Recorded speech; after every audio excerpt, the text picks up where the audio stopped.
Good afternoon, everyone. I'm Jenny Blizzard, a communications advisor with Fed Communities. Welcome to the Connecting Communities webinar, Putting the Community Reinvestment Act to Work in Your Community. We're excited about today's event for several reasons. It's been a while since the last Connecting Communities session in May. A couple of months ago, Connecting Communities moved from the St. Louis Fed to a new home, Fed Communities. We're grateful for the strong foundation that our St. Louis colleagues have built for the webinar series that started in 2011. We're honored to now lead this program and can assure you that you will continue to connect with what the Fed is learning through our research and outreach. This transition also gives you the benefit to access a variety of community development articles, resources, and data across the Federal Reserve System on fedcommunities.org. Before we move to the content for today's event, we would like to share a few housekeeping items. Today's session is being recorded. Views expressed during this session are those of the speakers and are intended for informational purposes. They do not necessarily represent the views of Fed Communities or the Federal Reserve System. Microphones have been muted. Please use the Q&A feature throughout the session to submit questions. We promise to get to as many of them as possible during the Q&A portion of this presentation. Also, throughout today's event, you will see periodic polling questions. We encourage you to engage with the audience by answering them. Before turning the program over to Ariel Cisneros, our moderator for today and Senior Community Development Advisor at the Federal Reserve Bank of Kansas City, I would like to share a little bit more about him and embarrass him a little about his esteemed career here at the Federal Reserve. Ariel focuses on the community and economic development informational needs of bankers, community organization leaders, government officials, and policymakers in the 10th District and throughout the Federal Reserve System. Ariel played a key role in creating the Investment Connection program, which you will hear more about today, a resource to inform and educate the funding community, including financial institutions, about the challenges that are in low and about the challenges that affect low and moderate and income people and communities. So now, without further ado, I will turn it over to our moderator for today, Ariel Cisneros.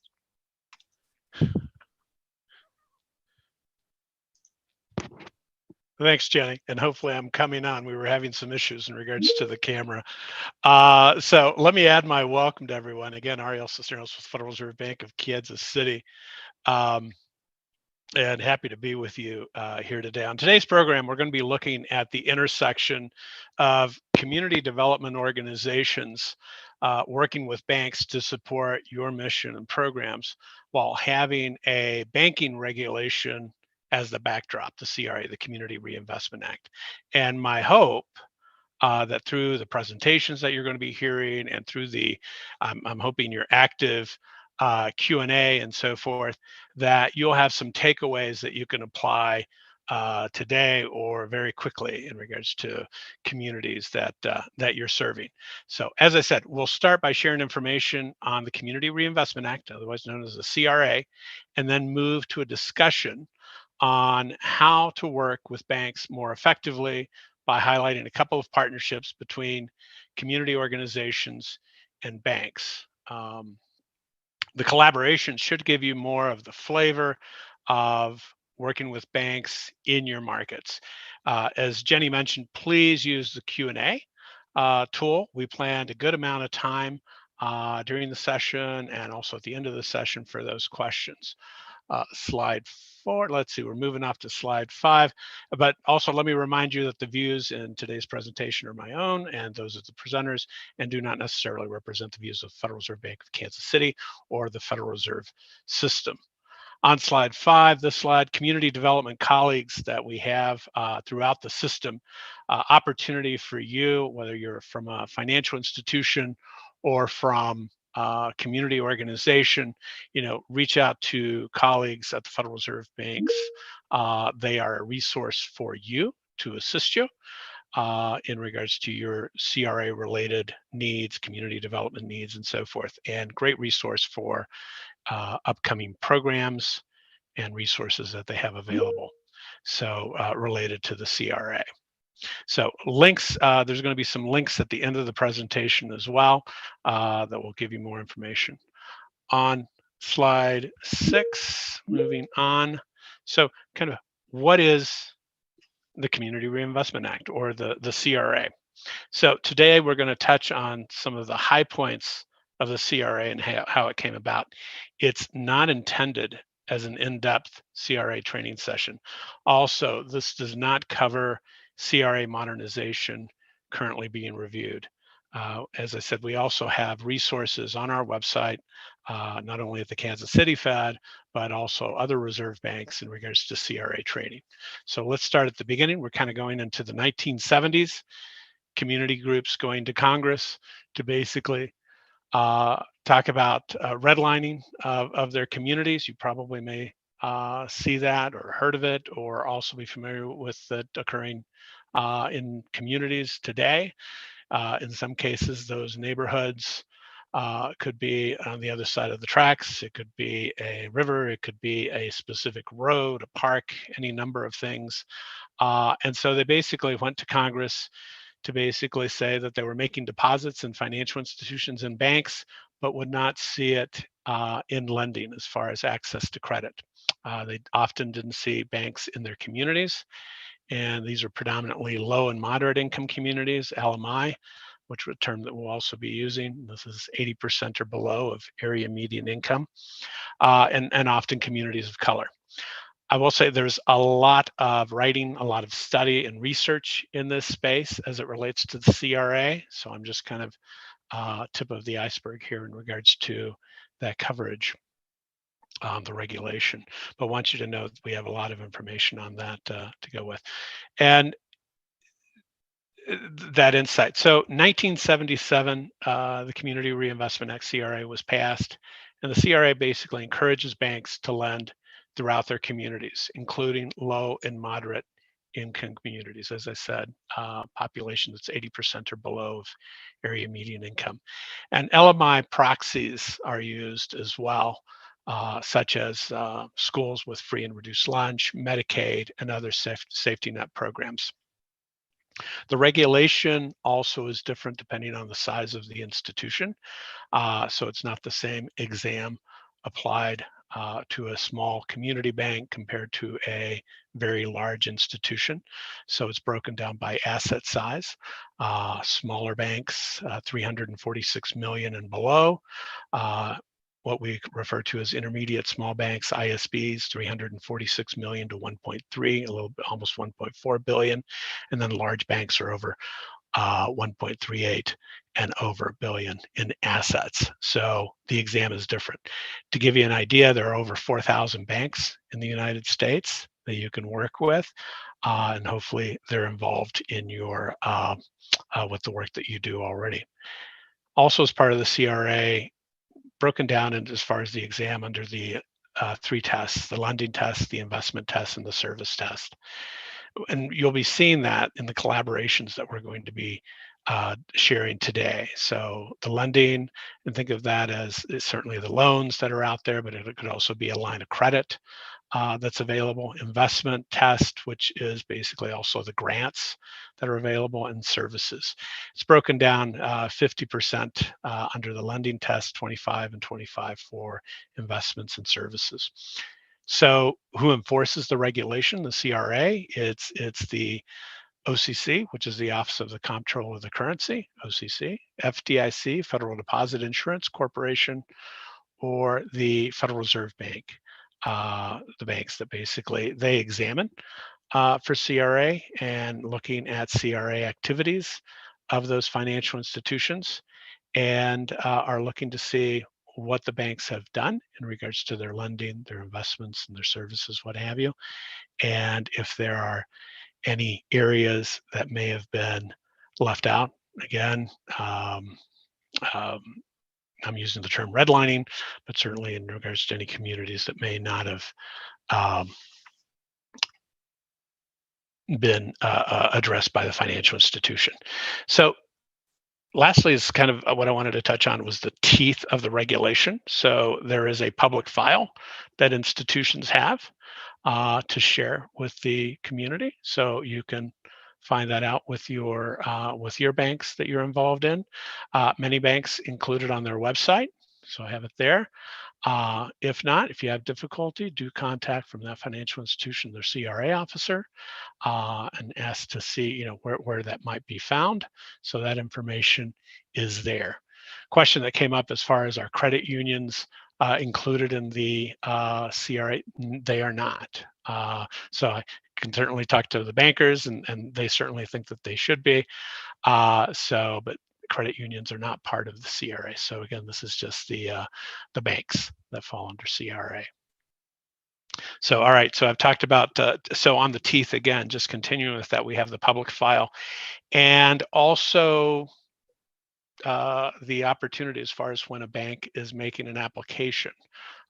So that the regulatory agencies may, what they're looking at is they will be looking at your CRA and to see, okay, does that fit?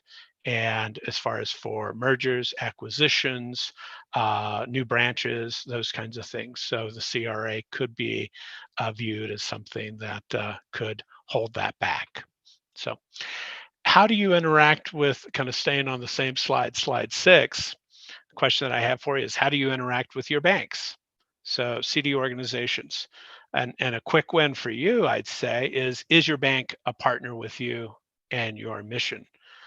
If not, why not? Is this something that you've asked of your financial institution?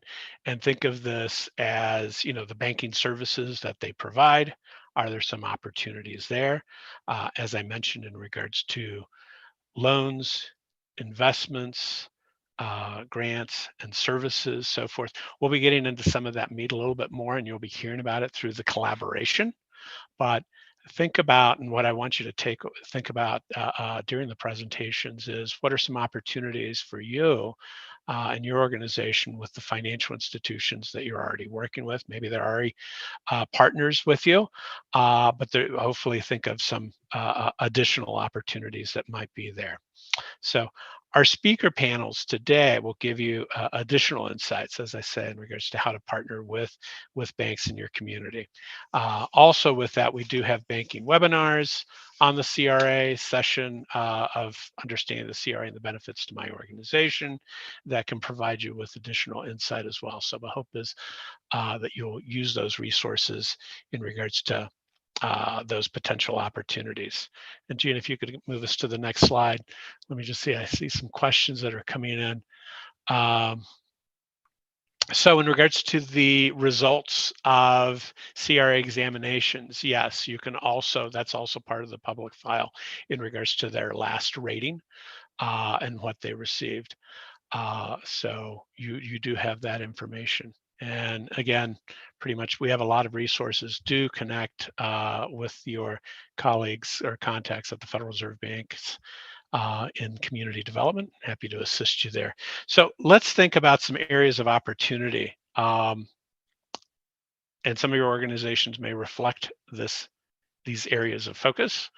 But these would be some of the things that we focus on that also financial institutions are very much interested in. I won't read through the entire list, but think about the critical areas of affordable housing, community services, economic development, activities that create job retention, workforce improvements, revitalizing and stabilizing communities. This is all part of the regulation and important parts of how banks might work with your organization, how you might work with financial institutions. I will say over the last few years, due to COVID-19, we've had a lot of health-related organizations that we've connected with, and through our investment connection program as well. We'll kind of dive into that as well. So that's been perhaps an area that wasn't perhaps thought of by the financial institutions. But again, it's addressing needs of low and moderate income communities. Transportation related activities also come to mind.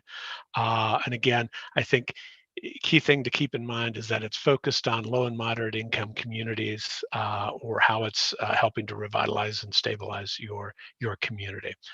Um, Another example that I would put in there is I don't think I have it done. Small business and economic development is micro lending, and that's certainly an opportunity for those of you that have micro loan programs. So you can go broad, you can go narrow in regards to those opportunities. And again, it's finding, the financial institutions, the banks that are interested in the space, and certainly the capacity of your organization and what you might be able to do. May require you, in some cases, educating or informing the funder, the bank, as you would with any funder, as to who you are and what you're doing in the community. So that would be helpful. So let's move on to our partnerships that we'll be highlighting on slide 8. And today, so we're going to start. First up is our partnership in Missouri, and we have Sarah Middendorf, Director of St. Louis Builds Credit Prosperity Connection. She'll be followed by Stacy Clay, Senior Vice President and Director of Community Affairs for First Bank. We'll then come back for a brief discussion, and again, a reminder to the audience to utilize the Q&A with any questions. And with that, Gene, if you can move to slide 9, and Sarah, the floor is yours. Good afternoon. Thank you for having me today. My name is Sarah Middendorf. I'm the Director of St. Louis Builds Credit at Prosperity Connection here in St. Louis. And you can move on to the next slide, please. So our mission, we're a nonprofit organization, and our mission is to promote economic success for everyone in the St. Louis region. And primarily we do this in the personal finance realm. And so you can move to the next slide.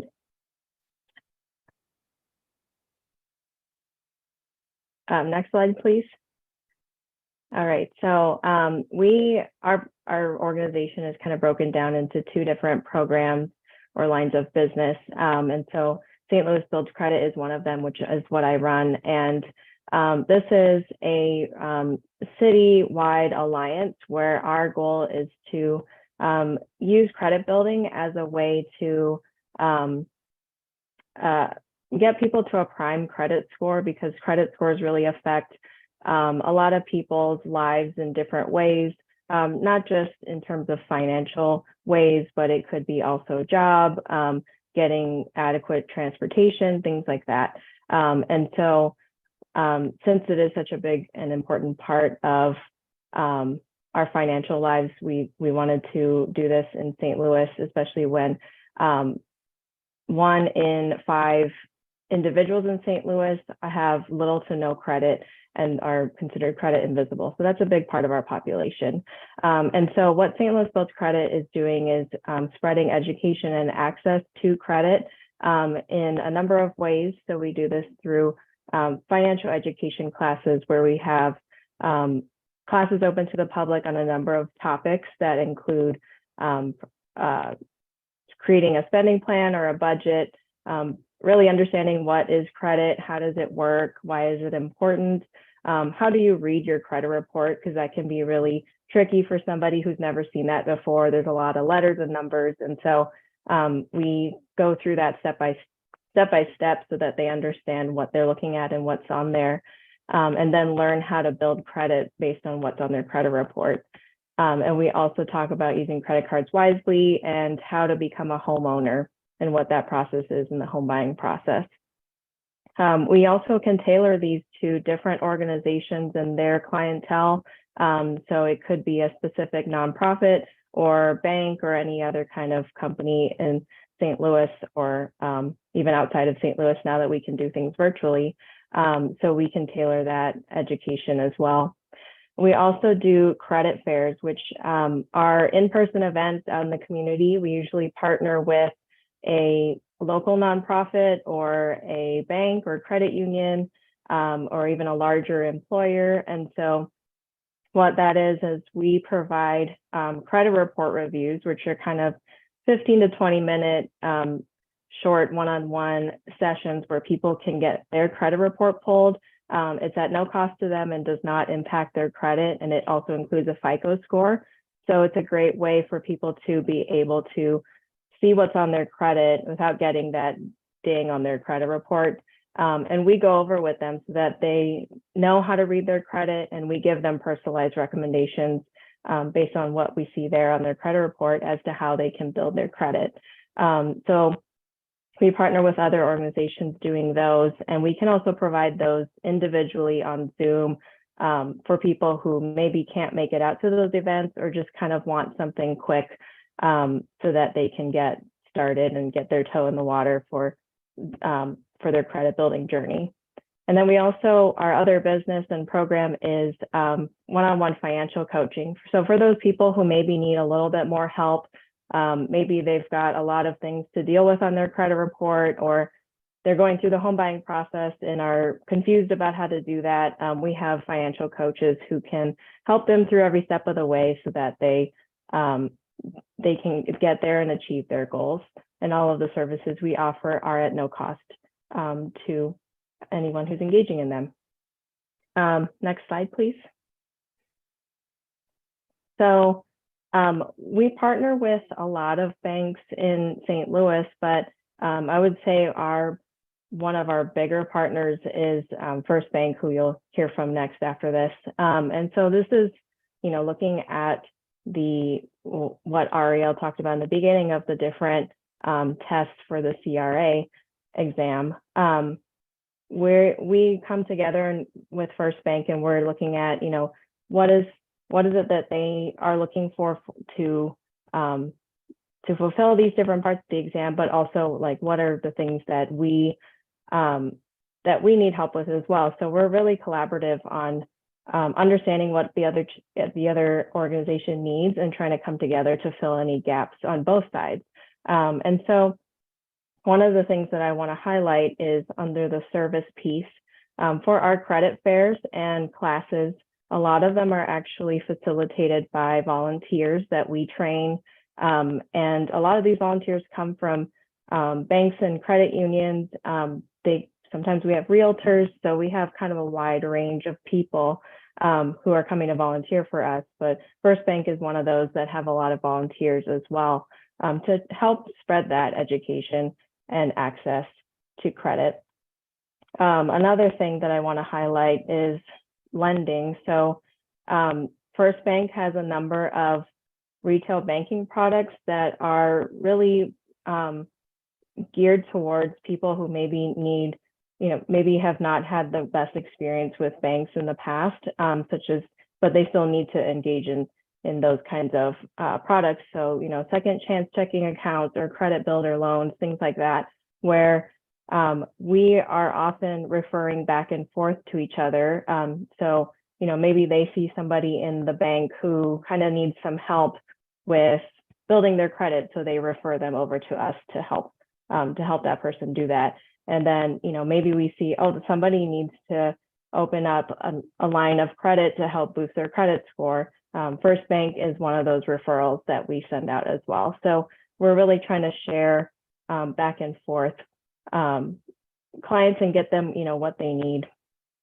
And then First Bank also, does invest in a charitable contribution to us. And we've also been engaging with other banks because sometimes there are quite a lot of people that they're coming in, a lot of customers that may need help with financial coaching or building their credit, setting up a budget, money management, things like that. And so sometimes when banks have a lot of volume of people coming over and as those referrals, sometimes they invest in a specific financial coach to work exclusively with those customers because there's such a big need there. And so that can be another way that happens as well with our collaboration. So I will pass this over to, actually, next slide, please, because if you have any questions or want to learn more about what we're doing, it's prosperityconnection.org is our website. We have Facebook and Instagram, and feel free to reach out to me directly if you have any questions after this webinar. It's smiddendorf@prosperityconnection.org. And I will pass this over to Stacy to talk about First Bank. And can everyone hear me? Thank you, Sarah. Forgive me for the Fed team. I had to change my orientation a little bit. I had to move to a different space. But Sarah, again, thank you for that warm introduction. First Bank is a 116-year-old bank. We are a community bank. It has been led by the Dearborn family for most of those 116 years. We have a footprint that transcends many states: Missouri, Illinois, Nebraska, Kansas, California, and Texas, with our most significant retail footprint being in Missouri and in California. Our goal is really to be the bank of small business, particularly family-owned businesses. Being a family-owned business, we certainly understand the challenges that family-owned businesses face. We want to support them in it. Our business imperative is very much in line with our community development imperative, in that we really want to support communities, and particularly small business and entrepreneurship. And you'll kind of hear that throughout our presentation, and that manifests in our collaboration with Prosperity Connection as well. If we can go to the next slide.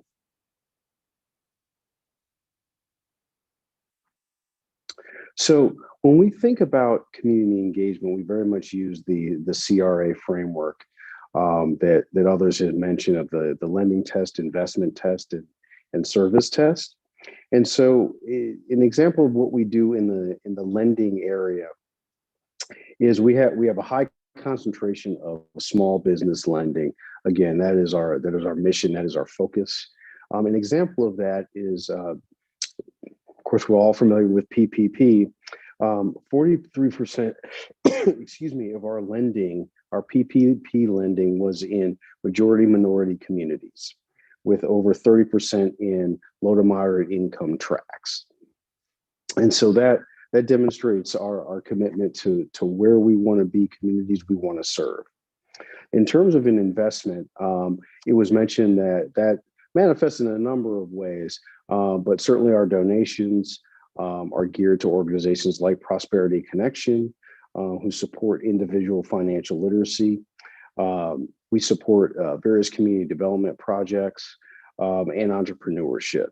And we see those things that as linked. We know that we can't get to community development and entrepreneurship without personal finances being intact for folks. And so that's where Prosperity Connection comes in, with its significant partnership and its resources that it can bring to bear.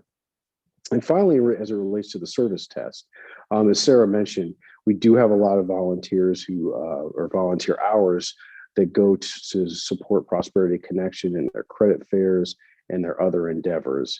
So we're pleased to serve them, but we also serve many other organizations through our volunteer services. Excuse me, can we go to the next slide, please? So how do we work with partners? Well, as Sarah mentioned, we enjoy a thriving partnership with Prosperity Connection. We have invested in Prosperity Connection for well over 5 years, and we are on the precipice of expanding our relationship to support a new branch that we have opened in an area called North St. Louis, which has been historically an under-resourced and underinvested community. So we have put a branch there in collaboration with another local nonprofit who runs a community center called The Hub. And so we have placed a branch inside the community center, and Prosperity Connection is providing the financial literacy outreach for us, for folks in those communities. Whether they bank with us or not, we certainly hope that they do, but we want to make sure that folks have the requisite financial knowledge to build wealth and to build their communities. Again, we do support Prosperity Connection through volunteering. We have a couple of folks specifically who really have taken it on themselves personally to support Prosperity Connection in a variety of ways, including partnership with other banks. This is a space where we're not competitive. We just want to do the best we can to support the community. So Prosperity Connection is the avenue to do that, and we're happy to work with other banks on projects like that. Can we go to the next slide, please? So how do we want partners to work with us? Prosperity Connection, again, is a tremendous example. Prosperity Connection understands our overall business imperative, which is working with small businesses. Often that means working with individuals and sole proprietorships. And so they are committed to helping folks get on the road to financial stability. And so we are, again, proud to work with them on that. It's important that partners and Prosperity Connection has done this expertly, is to articulate what they are looking to do and what they want to get from the partnership. Sarah and her team have done that. And so the lines of communication are clear. The aims of the partnership are clear. So that makes my life as Director of Community Affairs quite easy. And the final point is, and this is candidly pretty basic, is being responsive and engaged. I must say that I think pretty much all our partners fall into this category and check this box, for Prosperity Connection in particular. They're very responsive, very engaged, and bring opportunities to us, many of which we followed up on, some of which may not be necessarily in our sweet spot, but we enjoy the connection and the conversation and the engagement associated with the partnership. And I think we can go to the next slide, and I believe I'm turning it back over to Ariel for some questions. Yeah, Stacy, thanks so much. If we can go back to slide 17, Jean, appreciate that. And Sarah, let's bring you back on as well. I think this would be a good. Stacy, why don't, while Sarah's coming back on, you connected with Sarah's organization through Investment Connection program and so forth. What made it stand out at the time, as far as to say, okay, I want to give this organization an opportunity, connect with them, and now it's been several years and continuing to that investment with them in multiple ways. What was that initial trigger for you? To be transparent, Prosperity Connection was very much a known quantity in the community. So they were known to us. Investment Connection provided the opportunity to learn more about a specific program that they had. The coaching.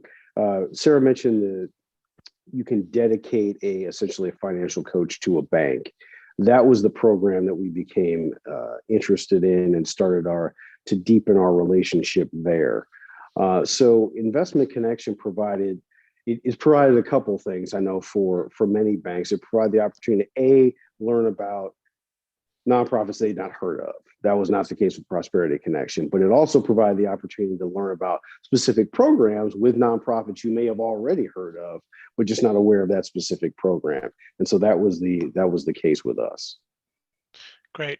A follow-up as well. So what is helpful as far as to make that decision to go from a one-time only contribution to make something a multi-year commitment in many ways, from the banking standpoint? It's about the effectiveness. So what happens in that first year certainly makes a difference. And Prosperity Connection, again, has a sterling reputation. They've been doing great things for a long time. So they delivered, that first year. And then again, as we became more aware of the depth of their programming, and St. Louis Builds Credit is a relatively new program of Prosperity Connection. And certainly under Sarah's leadership, we've been impressed with the outcomes and the things that they're talking about as it relates to supporting folks on an individual level. So it provided yet another opportunity for us to get more deeply involved with Prosperity Connection. Great. And Sarah, question for you. What if you can help us unpack on the credit building aspect of the program to its core, the interest from banks? What do you think, from what you've heard from your banking partners, is a key interest for them? So, as I mentioned before, credit is such a big aspect of our financial lives, and since there are so many people who are credit invisible in St. Louis, or in general, there's a lot of distrust of financial institutions, due to historic discrimination and things like that. But this gives us engaging with these people give them a way to be able to eventually get engaged with financial institutions in terms of getting credit builder loans and building their credit so that one day they may want to get a car or a home, and if they want to do that, they most likely need to have good credit in order to do that. And so us engaging them from the beginning of building up their credit, so by the time they are ready to get an asset like a car or home, they've already gotten to a good credit score, and so that they can now become good customers of banks, and engaging with them in that way. So I think that's where banks are really interested in our programming, because it's kind of a first step to getting people not only more more stable in their financial lives, but to take them to the next level and to build more relationships and get more customers that way. Okay, great. There's some questions that came in from the audience for you. Let's see. Are you tracking the AMI of the clients that you refer to First Bank, and also of the clients that are referred to you, and in what way? So kind of tracking Yeah. of clients.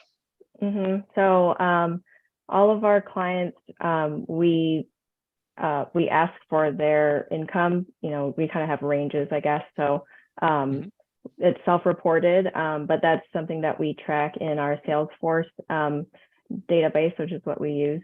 And so that's kind of, we know that information coming in from the client, from the bank, depending on what kind of data sharing agreements we might have with banks.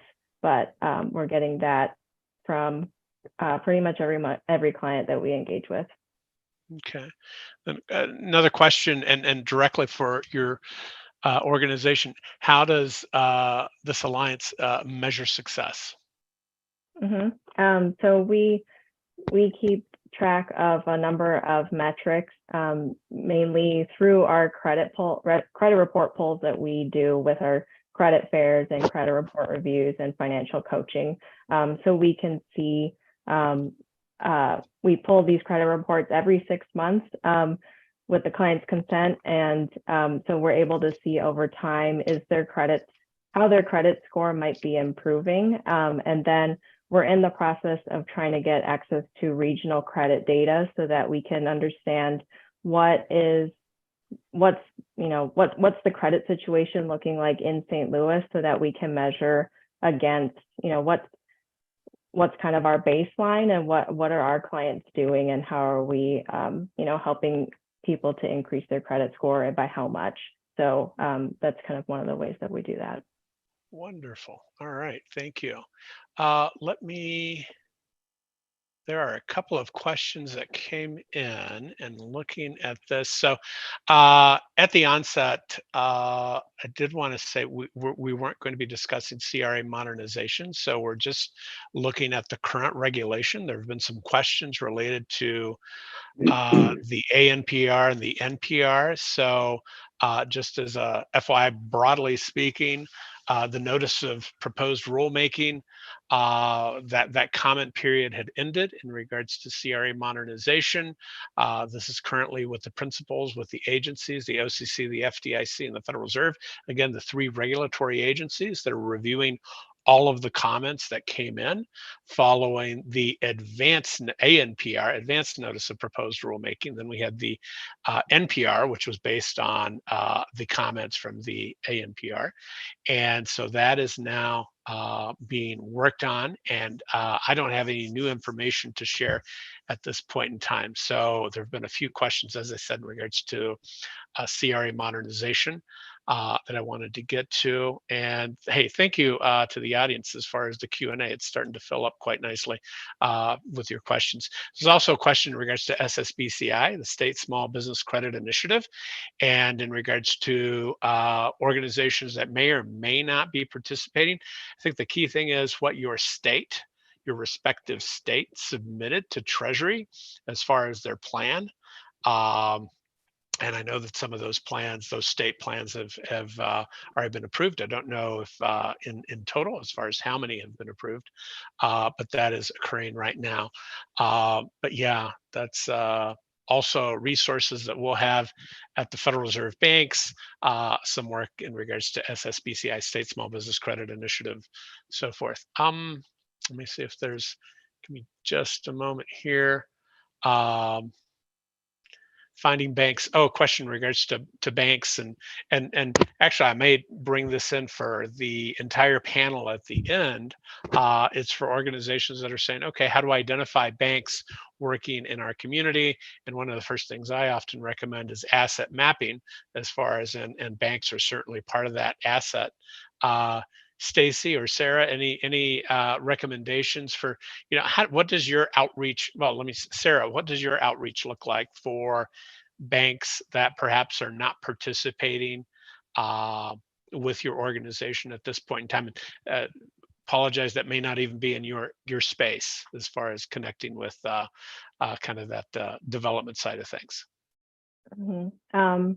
We are my executive director has a lot of connections there she used to work at US Bank a while ago. And so we kind of, and all of the community development organizations in St. Louis, we all kind of know each other. And so, if there's, if there's a bank we haven't worked with yet and are interested in doing so, we can usually find a connection through one of our other partners in the nonprofit space. So we try to, collaborate in that way of even just sharing contacts and connecting each other that way. Terrific. All right, so great use in regards to working together as far as community organizations. Guys, thank you very much for sharing your comments and so forth. And we'll have you back a little bit later when we bring all of the speakers back. Gene, if you wouldn't mind taking us to slide 18. Our next partnership is in Colorado, and I'll pass it to James Morris, who's the Senior VP Risk Management for Alpine Bank, and then he's going to be followed by Casey Sorensen, CEO of PCs for People. So, James, the floor is yours. Thank you. And I just want to open with, I'm really, really appreciative to be here today, and I want to thank you because over the years, you've done so much for me and, the Fed providing resources around CRA. So hopefully I'm able to give back something to you guys. So my presentation is going to kind of be a little bit of a story just to illustrate how CRA opens doors, and it opens doors into the bank and the bank's relationships. So we can go to my first slide here. So here's a slide of Tony and John. It's Earth Day 2020, and they are picking up a bunch of computers in our rifle location, and they're going to bring them back to Denver to refurbish them, and ultimately they're going to go back out into the community. So our story is kind of like some of the themes are like second chances and good fortune. So we met at an investment connection in August of 2019, and I had just returned back to Alpine Bank for the second time, and I'd only been back for about a month. So when I got the investment connection list of organizations, I think Stacy had mentioned it's a good way to get introduced to organizations or maybe learn about some ones that you've heard of. make those connections. And so I get that, and I go through the list, and I came across PCs for People. They were looking for a loan to purchase a building for their current location in Northeast Denver.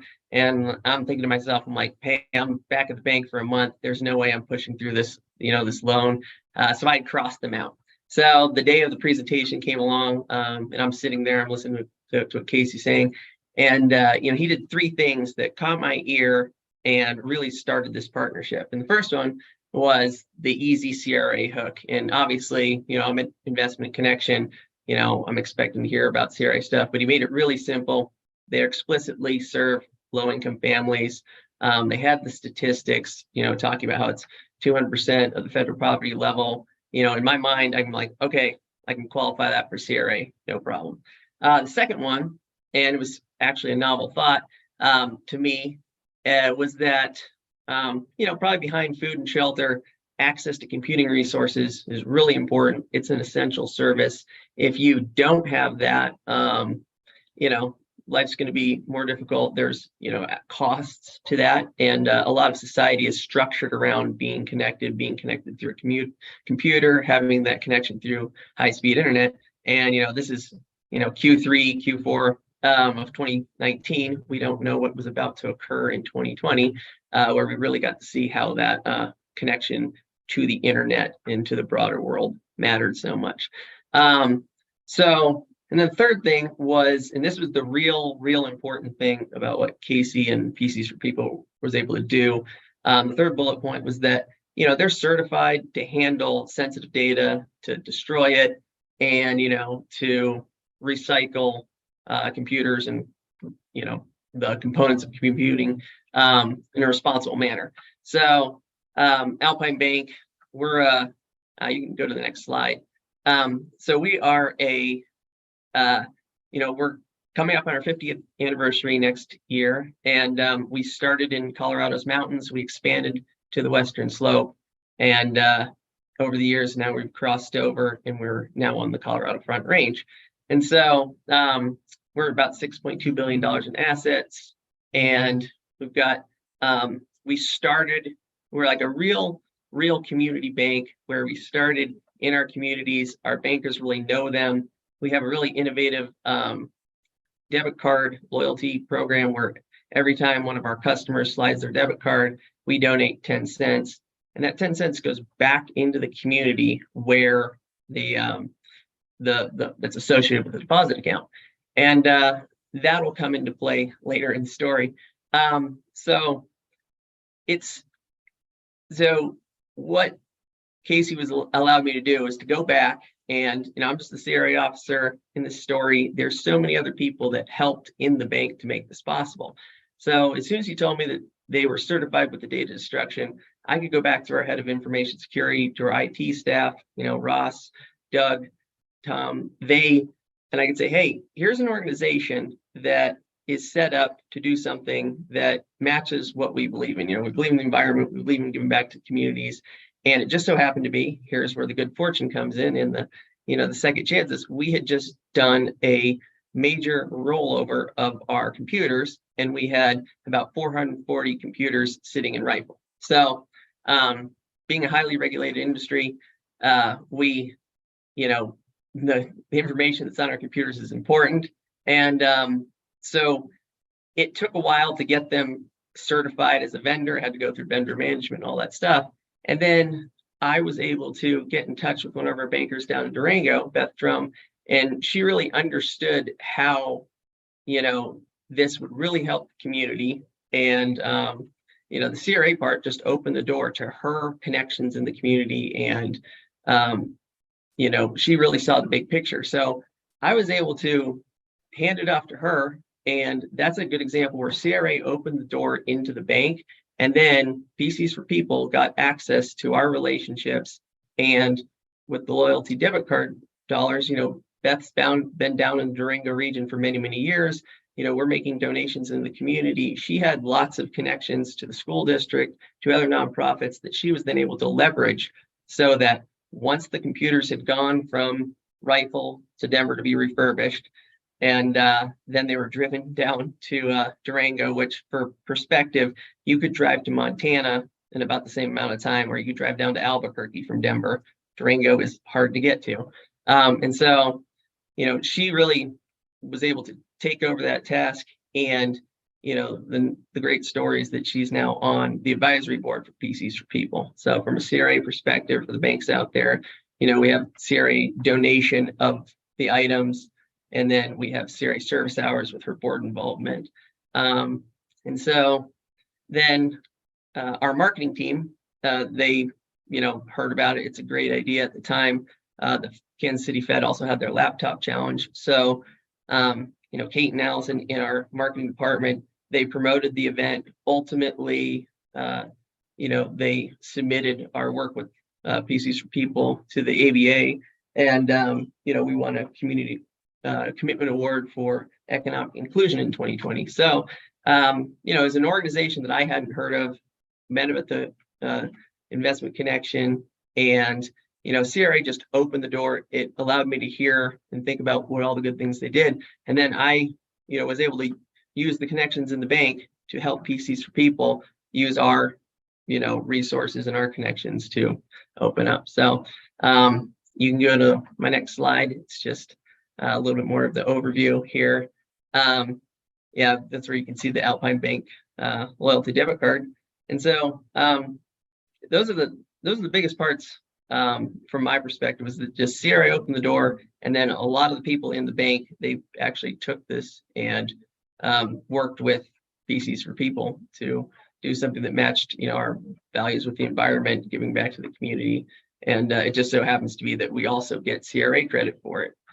So, going into the pandemic, we then redistributed those computers into the Durango area, where to families that didn't have computers to connect to remote learning. And that was just a really good example where, CRA started the conversation, and the bank took over and really did what the community needed, which is really what the Alpine Bank model is all about, as a community bank. So if you guys have questions for me, my contact information is on the next slide, and I'm going to turn it over to Casey because he can give you the other perspective. So.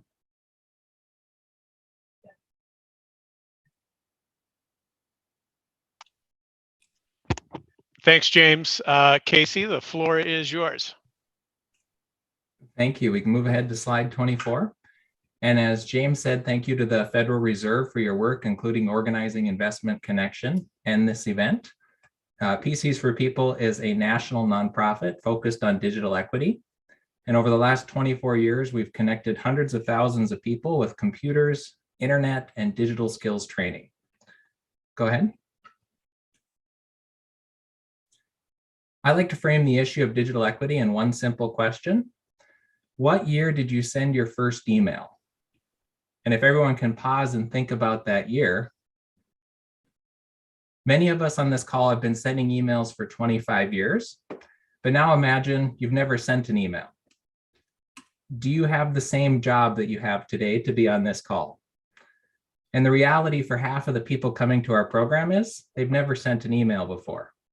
So PCs for People works with families and individuals below the 200% federal poverty level or below 60% AMI. Our average recipient is a family of 3 living on about $18,000 per year. The Federal Reserve of Dallas had a great quote a couple of years ago, which was, "Digital inclusion represents economic inclusion." And that quote rings true every day in our work. When someone gets a computer or internet from us, we ask basic questions, including income, and we collect eligibility documents like free lunch at school or Section 8 housing. And through this process, we've found that income goes up by 15% in the first year after a family receives our services. So for every 5,000 homes we connect, that's an $8 million aggregate increase in income. And as James said, I like to say food, shelter, computer. If we can take care of the basic needs, food and shelter, a computer and internet connection has the power to lift a family out of poverty. Next slide. When we first launched PCs for People in Minnesota, we had 400 donated computers, and I thought it would be set. but those 400 computers were gone in 2 weeks. And in 2 months, we had a 2,000 family waiting list. I needed to step back and rewrite our business plan in an attempt to meet an overwhelming community demand. What we created is a 4-step model: source, refurbish, distribute, and support technology. The first step is sourcing. Instead of asking for donations of computers, we've grown to be an industry-leading IT recycling service. We deliver that service now to about 3,000 companies across the US. And I'm sure everyone on this call today has gotten a new computer at their work over the last 3 years. And that old computer you had has to go somewhere. We aim to be that somewhere and try to create a win-win for everyone involved, where the service we offer is free. The 2 logos on this page, as James said, are for certified data sanitization and certified recycling. Assets are returned to the community, and that reuse is both a community and an environmental benefit. And a big reason why I'm talking today is banks are eligible for CRA credit just by working with us for IT recycling. And that's something some banks are paying to get rid of, and we'd be happy to connect to offer an opportunity for those CRA credits and community impact. Step 2 is refurbishing. We sort and process around 5 million pounds of electronics annually. All computers are cleaned, returned to like new condition, get a new licensed copy of Windows installed, and we're currently processing over 400 computers per day right now. Step 3 is distribute. When I'm asked what our biggest challenge is, it's still having the supply to meet the community demand. Even at 400 computers daily, word of mouth continues to drive people to us and push the capabilities of our teams.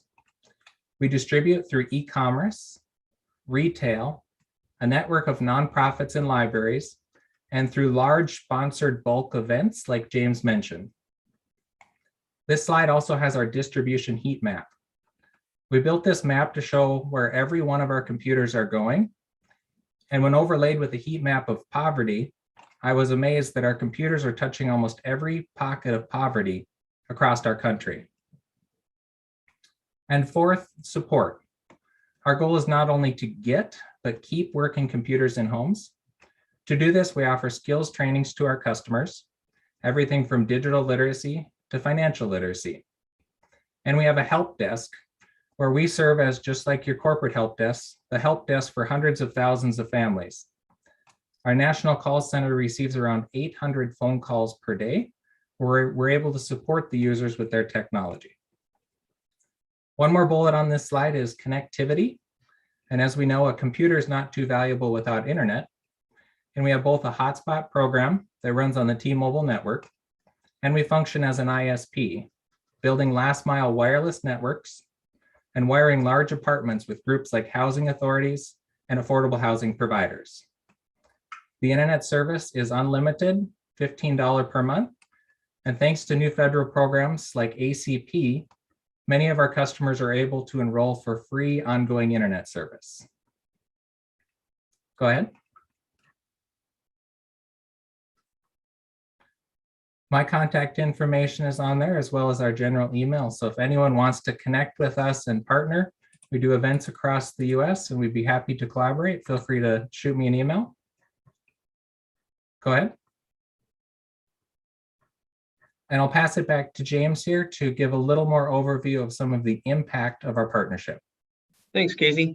Yeah, as I mentioned, we had about 440 devices that we were able to recycle, keep them out of the landfill, and more importantly, they went back into the community. The reason that the number says 475 is because there were actually additional devices that organizations that Beth had access to. They were able to contribute things, computers that went back out there. So you're saving about 15,000 pounds of IT equipment. And I think it's the 13th this week, so second week of December. PC people are going to come back out to Rifle here and pick up some more e-waste or computers that we have, and it's going to get back out into the community. So our event down in Southwest Colorado had an impact on 542 families, and that was actually magnified because Beth had connections to other nonprofit organizations, for example, like United Way of Southwest Colorado, and they were able to take funding and connections and actually take what we had as the bank, what PCs for People, Tony and Casey had down there, and then Beth brought it all together and actually magnified it. She was able to leverage that relationship that she has down in the community, and so our 440 computers turned into 542 families because of those relationships and those connections. And then the 6 additional recycling business partners, as I pointed out with my map, it's over 6 hours from Denver to Durango. So if you're going to drive a truck down there, one of the things they were to do was they were able to get other businesses, other partners. And this is really what's important, from Casey's perspective, is that like, as a bank, I'm a highly regulated industry. So, if I can trust them with our computers, there are certainly other organizations, hospitals. I know they have lots of computers. They also have lots of important, PHI on them, right? And so we had 6 additional business recycling partners that then they filled that truck back up, drove it back to Denver, and the process just starts all over again. And then for the people out there with their CRA hats on, as I mentioned, Beth is using her banking skills at an eligible community development CRA organization with PCs for People. And so we get CRA services for that. So, if you're talking about your CRA exam, it's a pretty good story. And, from my perspective, it's just, that computing resource thing is so essential to modern life. So that's the big impact for me. So I'll now turn it back to Aria.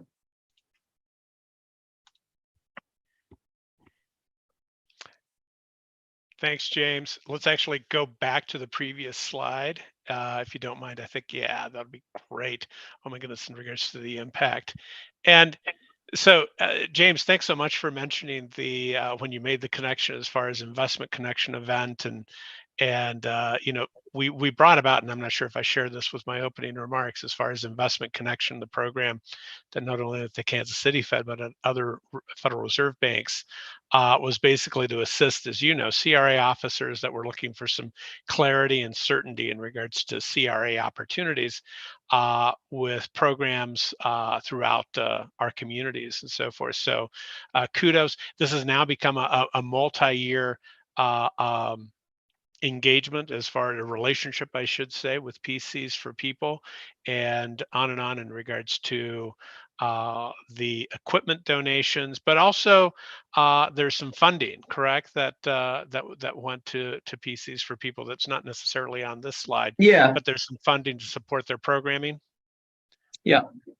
Yeah, and so you can think of that just like your standard CRA investment donation, but to do something that's more complex, things take a long time. So, and when you're saying that it's a multi-year relationship, it's like that took a while to set up, went from August of 19 to, April of 2020 to get going. But here we are in December of 2022, and we still have the relationship. So it takes effort. Yeah. But And thanks so much for bringing that, because I'd like to make sure that community organizations that are listening understand that, and this is in Stacy's case as well with First Bank, that in a way you have to champion it as far as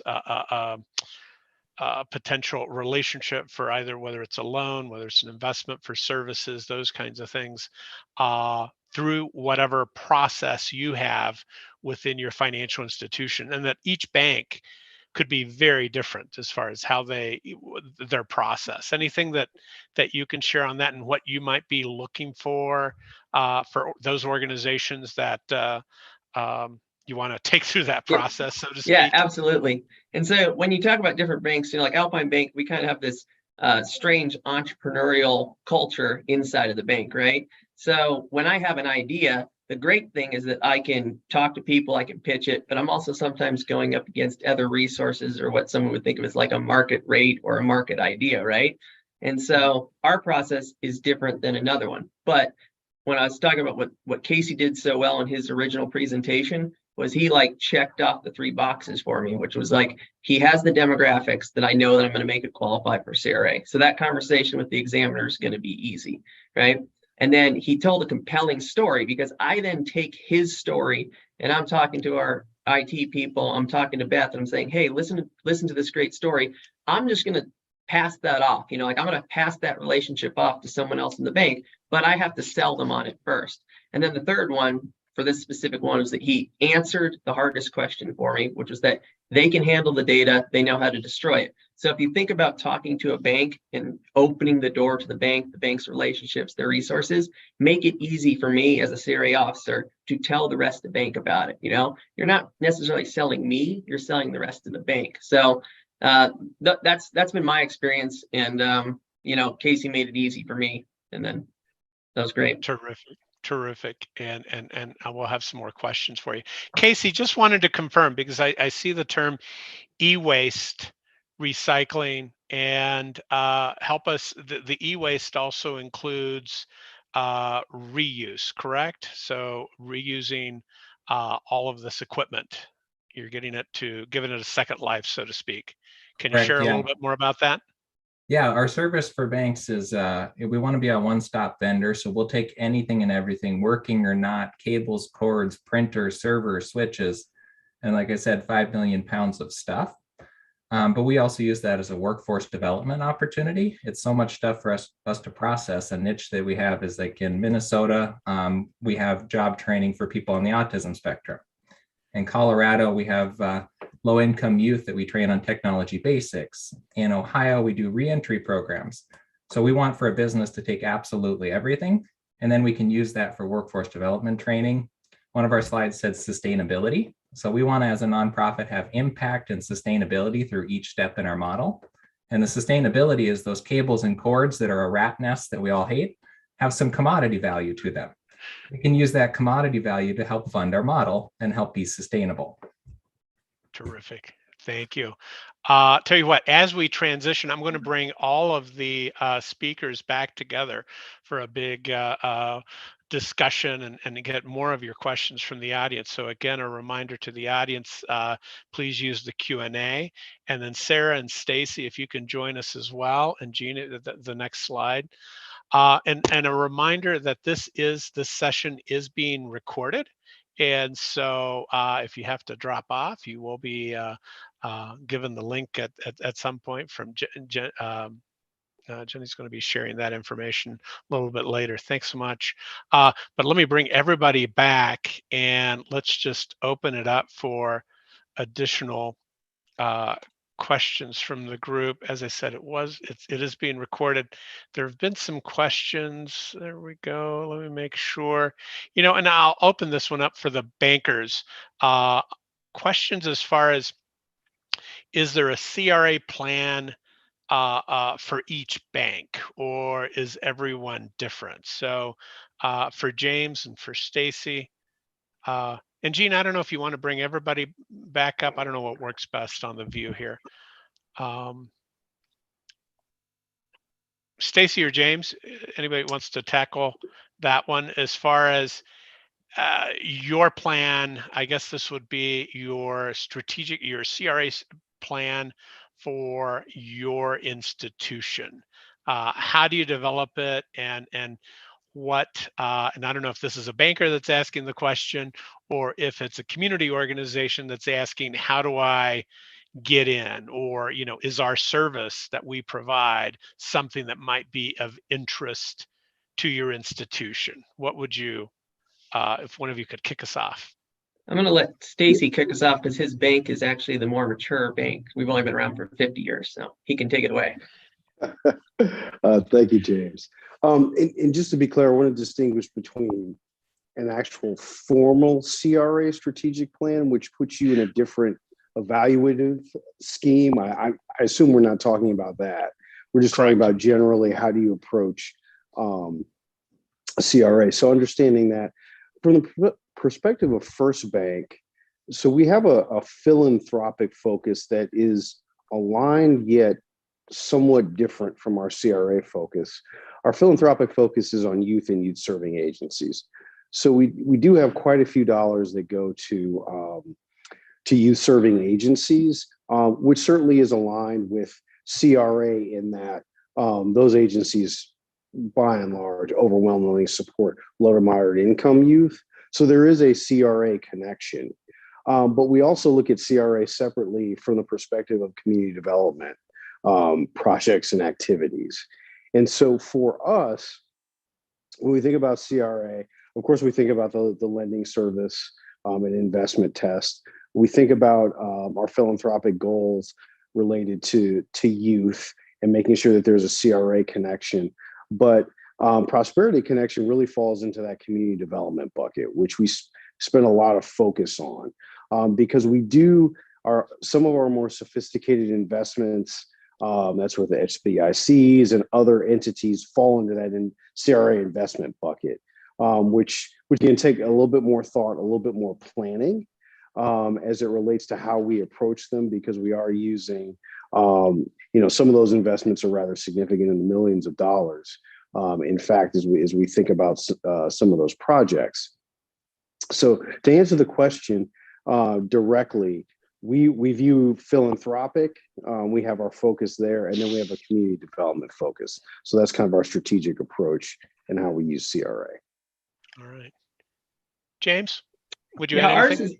Ours is actually not too different than what Stacy described there. You have the real community development we were talking about with CRA, and then you have where we get a lot of our ideas about how to help the community from our banks and bankers, because they're the ones that have the deep connections into our individual communities. So it really is both a top-down approach and a bottom-up, where me as a CRA officer, I'm actually kind of in the middle of that. Like, I'm getting ideas, but then I'm also evaluating where our strengths and weaknesses are from a CRA perspective and proposing, okay, so we have limited time and resources. We could do this or we could do that. Here's the CRA benefits. How does that align with how the bank sees itself, what the community needs, and very honestly, also what the regulators expect of us. So our process is actually not that different than what Stacy's described there. So. Okay. One thing I would add, and I was thinking of it as far as in the collaboration with PCs for People, that the regulation talks about being responsive to community needs and also innovative. And so I would imagine that James, you and Stacy are often looking for, how is this different? It could be different for us, for example, right? As an institution, maybe this is the first time that we've worked in this space or in this geography, what have you. And so it could be responsive, it could be innovative. So those might be some possibilities as well.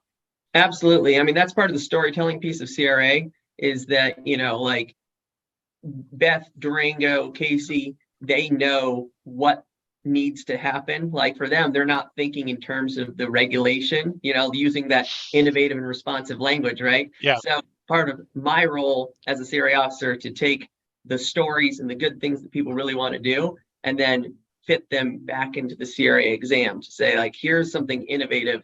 Here's something that, we might not think of the bank of the future being on your phone or your computer, right? Well, it is. And here's an organization that's trying to get computers into low-income households. That actually lines up with the services test, because while the current regulations are physically branch focused, we're in a transitional period where those computing resources are equally important, because that's how you're going to access many of the bank's services, right? So that is part of that storytelling piece, is saying like, hey, and honestly, it's my job to talk to the examiners about that, because they aren't going to have exactly their first point of contact isn't PCs for People or Beth down in Durango, it's me. So I kind of have to tell the story through that CRA lens initially. So yeah, you're absolutely right. Using that CRA terminology for new stuff. All right. Let me, and Casey, one directly for you here. Can PCs for People place donated equipment specifically within a financial institution's footprint? So a bank is asking, I think, as far as if they were to donate equipment to you, could you then put it back in their assessment area? So yeah, absolutely. And that's just going on the story James was telling, that is what we do, is we work with the groups that are recycling with us to try to meet their needs, even for redeployment. Generally, it works easier to have a pay it forward model that James also explained, that if someone wants a 400 computer distribution event, we bring a truck full of 400 computers that are ready to go. And then we pick up the assets of that bank and we return those back to our warehouse to go out to the next event. So usually it's that pay it forward. And I like to say that every community across our country has the resources to close the digital divide, just needs the group to bring those resources together.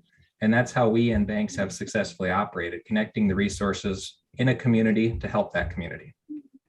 And Casey, what you've done with us is you've been able to really explain how our computers might not be the best fit for the targeted community that you're going out to, right? So it's like we might have a certain desktop computer that might not be great for, a kindergarten or first grade class. So while it's not a one-to-one, certainly from a CRA, does it go back into my assessment area question? It's like you give them a computer, they're going to give you the proper computer for what that community needs. Going back to using that responsive language, PCs for People is being really responsive to the needs of the community, even if it's not my exact computer. That said, you guys track the resources for us, so you really can tell me where my computers end up.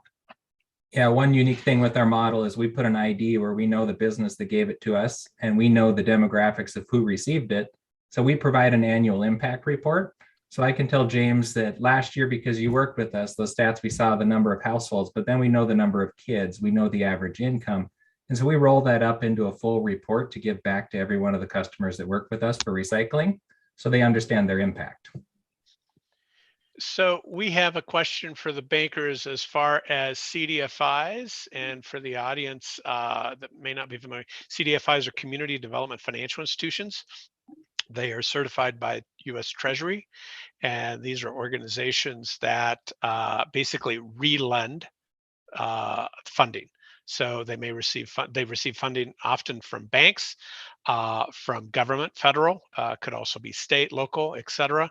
And they relend. Often you see it as they have funds for micro lending, for small businesses. It could be community facilities. It could be in the affordable housing space, etc. And the question is, how do banks support CDFIs with CRA funds?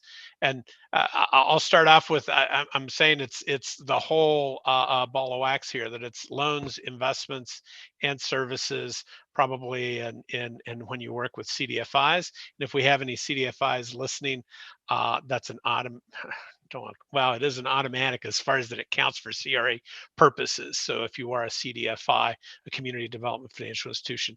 James or Stacy, anything that you'd add? Stacy, why don't we start with you in regards to Sure. CDFIs?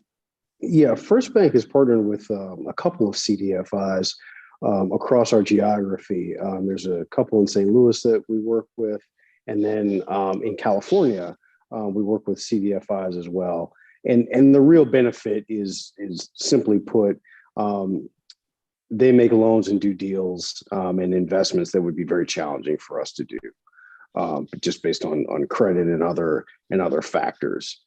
So they provide, they serve as a conduit for us to kind of leverage our dollars in a way that we wouldn't be able to do under our own credit policy or other auspices. Okay. Yeah, and James, anything you'd add? Yeah, I'd say that we also we have a number of partners that are CDFIs, and we same thing that Stacy just said right there. Part of what we're also trying to think about is that while we can't help you right now on the credit side, it gives my bankers an opportunity to do a nice warm handoff to a CDFI that we know, we trust, and say, hey, we can't help you today. Maybe we can help you right now with the deposit relationship. Go talk to our friends at the CDFI. They're going to help you with the loan. And in the future, hopefully that business matures, we have the deposit relationship, we're still in touch with them, and later they're ready for a more formal banking credit, and we can continue that relationship. So that's where I would say, as a CDFI, that's a selling point that you have. You have better credit terms, but then you can really build the business of the future that we as a bank are going to be able to bank. So that's kind of the sales pitch from a CDFI's perspective. All right. Sarah, question for you that came in as far as your organization. Folks are asking if you also assist in regards to credit repair, and do you help correct errors that consumers, folks that are utilizing your services, with any errors that they have? So credit repair and errors. Mm-hmm. Well, we don't like to use the term credit repair because that can be often predatory, but we do help people with any credit, if there are inaccuracies on their credit report, we help them to dispute that. If they have any collections or charge-offs, things like that are on their credit, we can help them to teach them how to talk with those debt collectors, or whatever credit agency that they're working with, or financial institution, what have you, so that they know how to speak with them and what to ask for, and how to hopefully either negotiate or settle, whatever the case may be.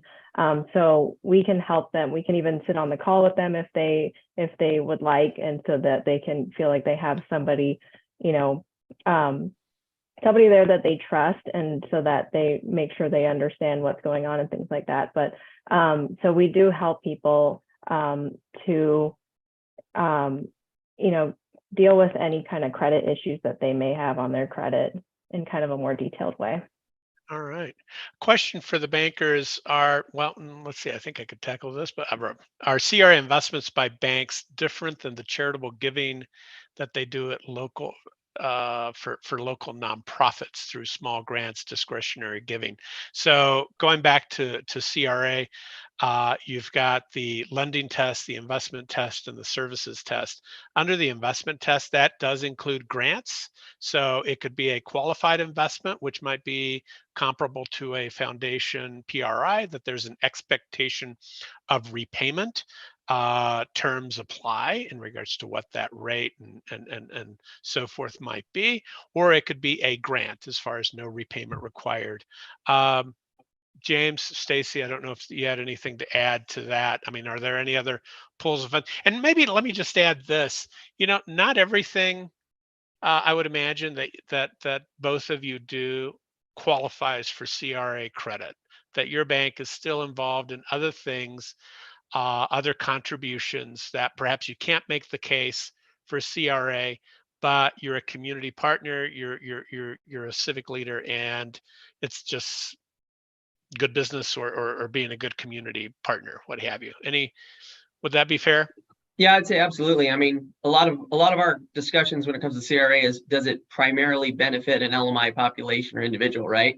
Well, there's lots of instances where either the organization doesn't collect that detailed of data, or sometimes it's 39% or something like that, and I'm not going to get CRA credit for it, but it's the right thing for the community to do. We have those loyalty debit card donations that go back into the community, and that is where we get a lot of our CRA donation dollars from. But a lot of those dollars go back to what the community needs. Not everything has to qualify for CRA. It's just the right thing to do. So yeah, CRA is a subset of giving. Okay, Stacy, anything you'd add? And I would echo that. And if you look at, for example, many of your medical or disease related, for lack of a better term, nonprofits, the American Heart Foundation, those kinds of things, it can be harder to parse out some of their work related to low to moderate income communities. You can, but sometimes that's a hardship for the organization. So we say, if you're supporting, young people who may have thus and such illness, we're not going to make you parse that out. We're just going to support it because it's the right thing to do. And so if your services go to those who are a little bit over the annual the average income for the area, that's okay too. Terrific. Question, I think it's more for me. Does the Federal Reserve have representatives that give presentations on the CRA to interested nonprofits? We do. We have folks. So going back to the map, and feel free to connect with me in regards to if you'd like to, depending on what part of the country you're in, and I can help you identify someone, see what they have available for making that information available.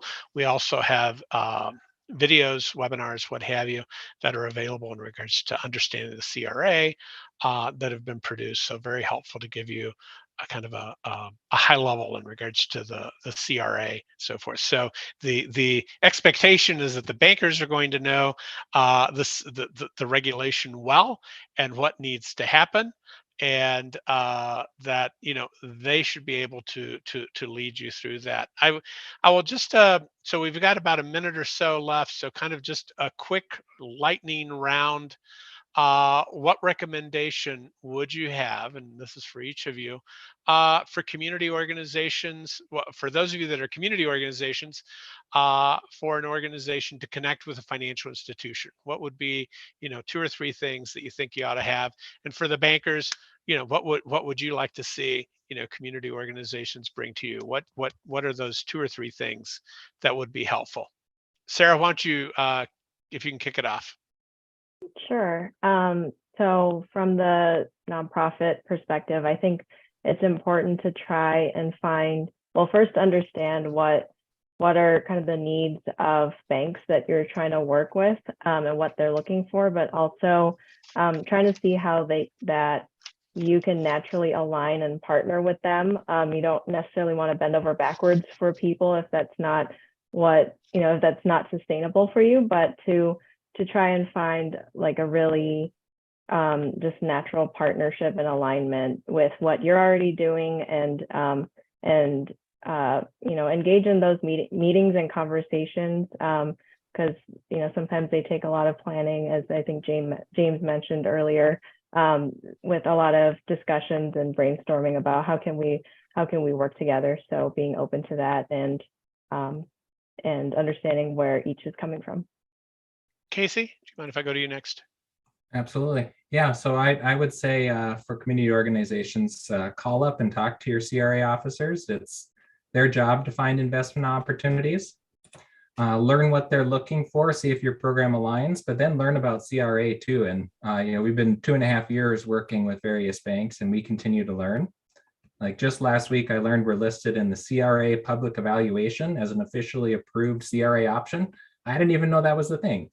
So keep asking questions to the CRA officers, keep learning about how this works, and the banks are interested in the communities and willing to make investments. All right. Stacy? I think a very rudimentary knowledge of CRA is helpful for nonprofits looking to partner with banks. Certainly not expecting anyone to be a CRA professional, but to understand at least the framework that banks operate under as it relates to community engagement, I think is helpful in having a productive initial conversation. Great. And James? Sure. One of the interesting things is like, how can the nonprofit help the bank? Because there might be a market that you aren't, real strong in, that the nonprofit has a good relationship. So think about, what Casey mentioned is kind of learn about, is it a good fit between the bank and the organization? Look at where the bank is working, and, try to understand what our needs are, which sounds selfish, but in reality, that allows me to have a deeper, longer lasting relationship. It's not just that transactional, made a donation, trying to get CRA credit. It's like, where's the good fit? So trying to think about it, from the bank's perspective, you're the one that actually has something that's meaningful and, important to us. And so think about what you can do to help us. And, because a lot of times I think that people are thinking that, they're coming to the banks for help, but the organization can help the bank just as much. So that'd be my big recommendation. All right. And I'd just like to extend my thanks to our panelists today for being part and sharing your thoughts with our audience. And Jenny, I'm going to pass it on to you. And just a reminder in regards to resources that are available, take advantage of them. They're there for you, and feel free to reach out. So Jenny, back to you. Thanks, Ariel, and thanks to our speakers for providing such insightful information. And we want to thank the audience for your great questions and the valuable time that you spent with us today. But before we end the session, we do have several requests. At the end of this event, you will be sent a survey. And we do ask that you respond so we can improve and continue to bring you timely and relevant topics. There also were quite a few questions about whether the session would be recorded. Yes, it has been recorded, and it will be available on YouTube and our Connecting Communities website within the next 2 weeks. We also ask that you visit Fed Communities at fedcommunities.org org to access additional articles and data and resources that were mentioned today. And don't forget to subscribe to Fed Communities by clicking the About Us tab, and then you can click subscribe. Also, follow us on social media. We're on LinkedIn, Twitter, Instagram, and Facebook. And finally, please mark your calendars for our next Connecting Communities event on February 9th at 3 p.m. Eastern Standard Time. More details and registration and event information will be forthcoming in January. So thanks again for joining Connecting Communities, and we wish you and yours the happiest of holidays.